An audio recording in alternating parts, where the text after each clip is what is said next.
They found the forest very thick on this side, and it looked dark and gloomy. After the lion had rested, they continued on the road of yellow brick, silently wondering, each in his own mind, if ever they would come to the end of the woods and see bright sunshine again.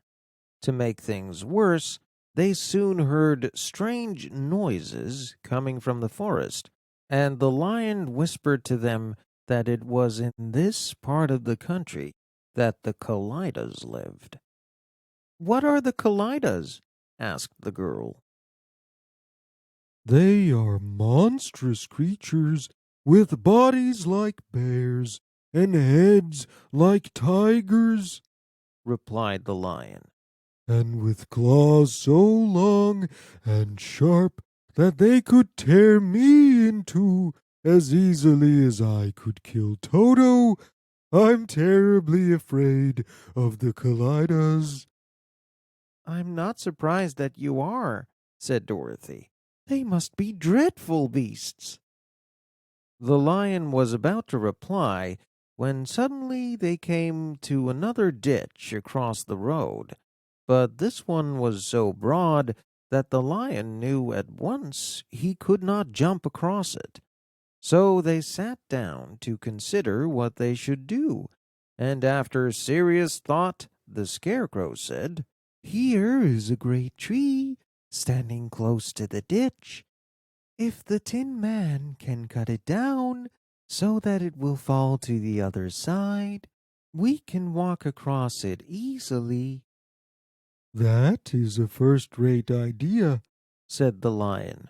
"One would almost suspect you had a brain in your head instead of straw." The Tin Man set to work at once, and the tree was soon nearly cut in half. Then the lion used his strong front legs to push against the tree with all his might. The tree fell with a crash, reaching the other side. It was now a makeshift bridge. They had done it. They could now cross over. A sharp growl made them all look up.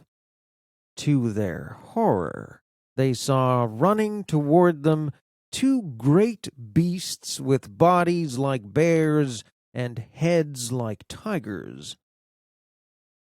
"The Kallidas!" yelled the cowardly lion. "Quick!" cried the Scarecrow. "Let us cross over." So Dorothy went first, holding Toto in her arms. The Tin Man followed, and the Scarecrow came next. The lion, although he was certainly afraid, turned to face the Kallidas, and then he gave a roar that was so loud that Dorothy screamed and the Scarecrow fell over backward. Even the monstrous beasts stopped short and looked at the lion in surprise.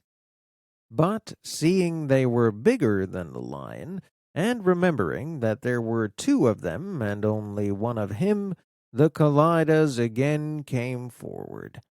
The lion crossed over the tree and turned to see what the monsters behind him would do next.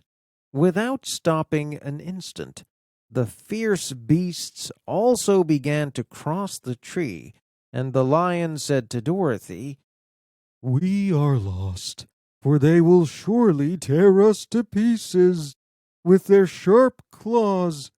Stay behind me, and I will fight them as long as I am alive."